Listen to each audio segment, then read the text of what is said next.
Kenapa cari kontraktor yang amanah itu sulit? Simak terus.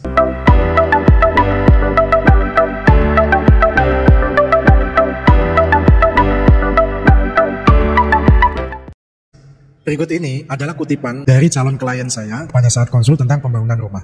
Mas, saya ini cuma pengen punya rumah yang dibangun dengan hati, tapi entah kenapa setiap kali cari kontraktor rasanya kayak main tebak-tebakan. Mana yang beneran amanah, mana yang cuma manis di awal. Nah, banyak customer yang akhirnya kecewa bukan karena kontraktornya nggak bisa kerja, tapi karena harapan dan kenyataan nggak ketemu di tengah.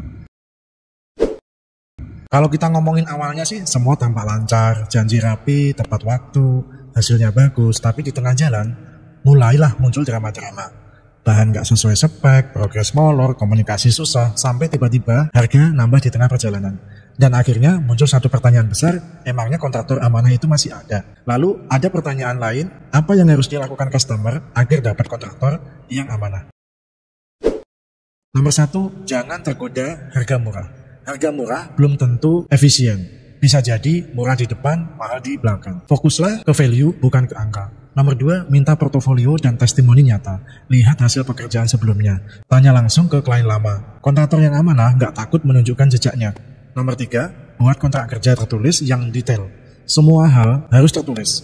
Entah itu spek bahan, durasi pekerjaan, sistem pembayaran, dan tanggung jawab jika terjadi keterlambatan oleh kontraktor.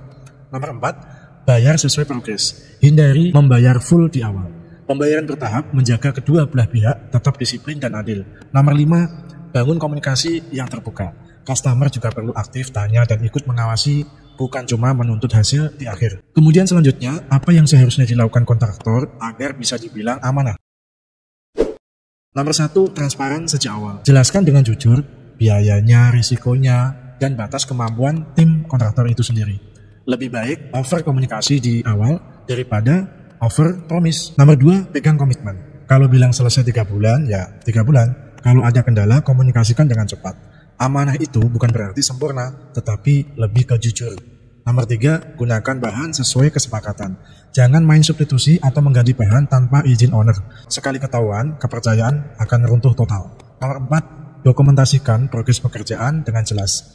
Update progres mingguan, foto progres, atau laporan harian di grup pihak proyek. Nah, langkah ini itu bisa menjadi bukti profesionalitas seorang kontraktor. Nomor 5, jaga nama baik dengan hasil kerja nyata. Di dunia konstruksi, reputasi adalah aset terbesar. Sekali kamu jaga kepercayaan satu klien, kamu akan berpotensi membuka 10 pintu proyek baru. Jadi kesimpulannya, amanah itu adalah bersifat dua arah. Customer ingin hasil yang jujur, kontraktor butuh klien yang bijak. Kalau dua-duanya mau saling terbuka dan saling memegang komitmen, proyek gak hanya cuma jadi bangunan fisik, tetapi juga terjadi hubungan yang saling percaya. Demikian video kali ini, semoga bermanfaat. Assalamualaikum warahmatullahi wabarakatuh. Salam 5 waktu.